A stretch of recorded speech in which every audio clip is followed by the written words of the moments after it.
All right, so I want to make a quick, I guess you can consider this a how-to video, or for anybody who needs to know it, just came out here and did it. But 2019 Jeep Grand Cherokee, I think this is good for 2011 up to 19 or 11 to 20.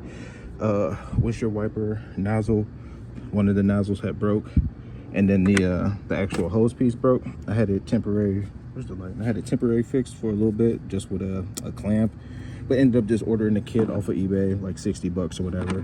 So came out here and did it. Would have did it earlier in the daytime, but it was just hot, so I'm out here at night doing it. In order to do this, you don't really need any special tools, just one of these panel poppers to get one of the panels off here. One thing that I will tell you, you probably need to cut the steering wheel, just so you can access some of these push pins, access some of the push pins there. I didn't want to cut the car on just because I had, part of the process is you're going to need to take out your air filter and box, which isn't hard. No tools required for that. You are it just has these, as you can see, one there, and one down there, where excuse me, where it just clips in. Excuse me, I got some dust in my throat. I have to edit that out. But yeah, that just pulls out. Just need a little bit of pressure, pull out the air duct that goes here. It's just held in by this weather stripping.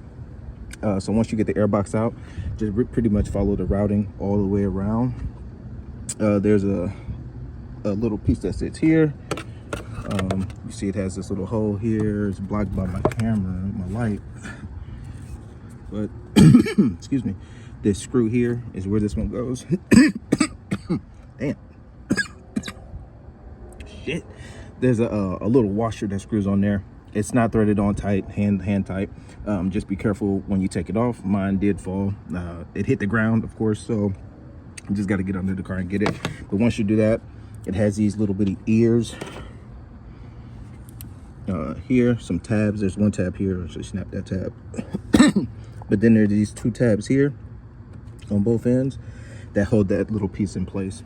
So once you remove that out, you get that out the way, you get the air box out, you should be able to just kind of follow the routing all the way through. And then once you get the new one in, the new one routed in, I still have the old one pushed down, and then the new one I just lined up the pop-in grommets where they go.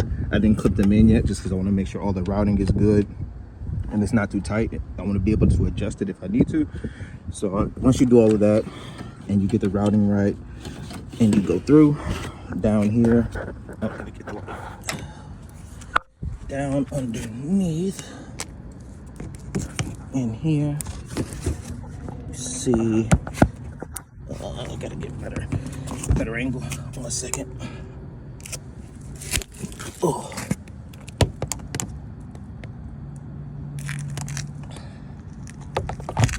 Let's just put the light in there.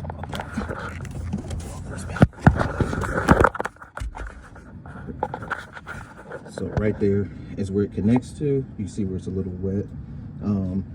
If you pull that off, I got washer fluid in here, of course. If you pull that off before having the new hose ready, it's just going to leak out. So that's why that's still attached. The new one is somewhere right here. So I have it pushed in here ready to connect to that end, and then basically just follow the path back up. You see it kind of pushes into the reservoir tank there and then goes back up. So yeah, not really a hard job. Like I said, no tools really needed. If you do this during the daytime, you're probably good and don't need a flashlight, but just take your time, make sure all your routing is good, and it's a pretty simple job. I'm putting this back together. I got the real quick slide. Oh, it's right here. I got this piece back on. I was telling you about. That's the little plastic piece I was talking about. It's just unscrews by hand and goes back on there. Make sure you push all of your weather stripping back down in place. Obviously you want to keep that a good seal. But one thing I wanted to note, now that it's coming back to me as I'm putting it back together, on the air duct, the separate like funnel piece that catches the air or whatever, there's this little tab here that turns and twists. You want to make sure you get that in the grommet hole right there.